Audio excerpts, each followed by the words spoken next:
O transtorno mental é uma difusão da atividade cerebral que pode afetar o humor, o comportamento, o raciocínio, a forma de aprendizado e a maneira de se comunicar do indivíduo. Por não ter sintomas físicos claros, os transtornos mentais foram ignorados por muitos e muitos anos durante a história da medicina, e só nas últimas décadas passaram a ser estudados de forma mais profunda.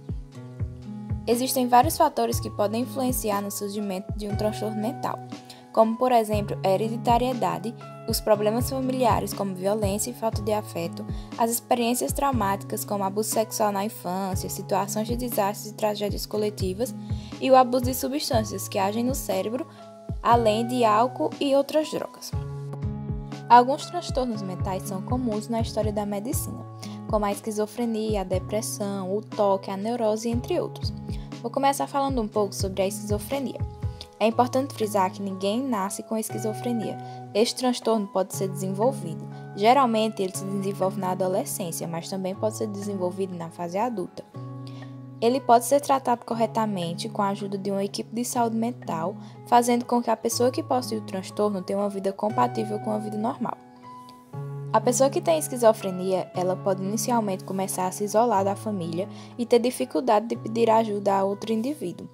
É muito comum que ela ache que está sendo perseguida por alguém ou também comece a ouvir vozes, o que mostra que ela está confundindo a realidade com a imaginação.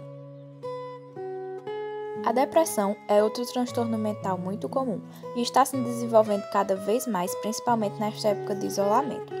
Ela consiste na dificuldade que as pessoas possuem de encontrar prazer nas coisas que gostavam de fazer.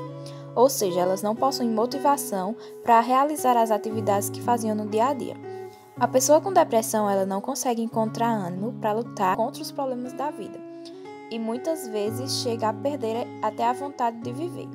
Da mesma forma que outros transtornos mentais, a depressão tem tratamento e, por isso, ela deve ser observada por um profissional da saúde para que ele possa ajudar com essa dificuldade. O transtorno obsessivo-compulsivo, ou TOC, é caracterizado pela presença de pensamentos obsessivos e comportamentos compulsivos, exagerados ou irracionais, causando sofrimento e prejuízo para o indivíduo. Pode ser um transtorno incapacitante, interferindo na rotina normal do indivíduo, em seu funcionamento ocupacional, atividades sociais habituais ou relacionamentos. O TOC é o transtorno psiquiátrico mais frequente, atrai somente da depressão e da dependência química. A idade média do início é por volta dos 20 anos de idade. Quando ocorre em adultos, ambos os sexos são igualmente afetados. Já na adolescência, mais meninos são afetados do que meninas. O TOC também pode ter seu início na infância, porém é mais raro. A ciência não sabe ao certo a causa dessa doença, mas acredita que fatores genéticos, assim como a cultura e a educação recebida por um indivíduo, podem ser de forte influência. Ele também pode ocorrer após traumatismos, lesões ou infecções cerebrais. O diagnóstico dessa doença vem através da identificação de sintomas, como pensamento obsessivo recorrente que causa ansiedade, sintomas compulsivos e sintomas excessivos ou irracionais. O ato de lavar as mãos de forma exagerada, tomar vários banhos ao dia, verificar repetidamente fogão, torneiras e aparelhos elétricos, assim como ter pensamentos desagradáveis ou impróprios do nada, podem ser indícios dessa doença. Já a fobia se caracteriza pelo medo persistente e irracional de algum objeto ou situação, provocando ansiedade antecipatória. Esse comportamento pode levar à esquiva do objeto ou situação, levando em casos mais extremos a pessoa a nem sair de casa ou cortar todo o seu vínculo social. O Manual Diagnóstico e Estatístico de Transtornos Mentais descreve 5 fobias específicas: a fobia a animais, a fobia a aspectos naturais do ambiente, a fobia a sangue, injeções ou feridas, a fobia a situações pré-definidas, como a altura, andar de avião ou andar de elevador, e outros tipos de fobia, como contrair uma doença. O tratamento recomendado para esse quadro também é a união de psicoterapia com o uso de farmacológicos. A fobia pode ser classificada em 2 categorias: a fobia social, que se trata do medo excessivo de contextos sociais, e a fobia específica, que se trata do medo acentuado e persistente de um objeto ou situação irracional.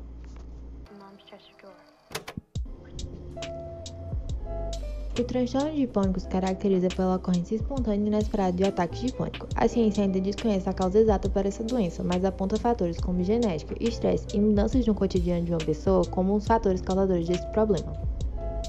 Mais comumente ocorrendo na vida adulta, o transtorno de pânico pode ser desenvolvido em qualquer idade. Entre seus principais sintomas está a sudorese, tremores, dificuldade para respirar, calafrios, náuseas e dores abdominais. Os ataques podem durar de minutos ou até mesmo horas, dependendo da sua intensidade, e podem ser agravados por fatores como o uso de drogas, alcoolismo e depressão. O tratamento mais indicado para esse quadro é o uso de fármacos junto com a psicoterapia.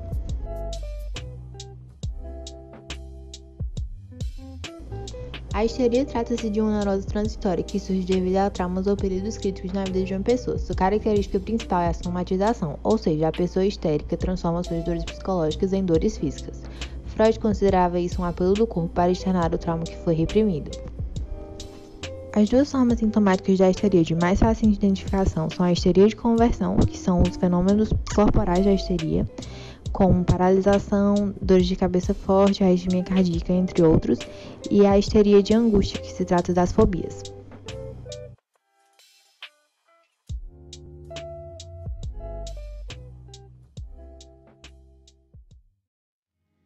This is that once in a lifetime. O suicídio é, segundo Durkheim, todo caso de morte que resulta direta ou indiretamente de um ato positivo ou negativo, executado pela própria vítima, que ela sabia que deveria produzir esse resultado. Conforme o sociólogo, cada sociedade está predisposta a fornecer um contingente determinado de mortes voluntárias, e o que interessa sobre o suicídio é a análise de todo o processo social, dos fatores sociais que agem não sobre os indivíduos isolados, mas sobre o grupo, sobre o conjunto da sociedade. Cada sociedade possui a cada momento da sua história uma atitude definida em relação ao suicídio. Por meio da análise de dados estatísticos, Durkheim verificou que há uma regularidade na taxa de suicídio no transcurso de um determinado período de tempo. Tais dados foram cruzados com variáveis que incluem a idade, o sexo, o lugar de residência, a religião e o estado civil. A partir da análise do cruzamento dessas informações, foi possível ao autor desvelar as características sociais dos suicidados e apresentar explicações sobre as determinações sociais que influenciam ou causam o ato do suicídio.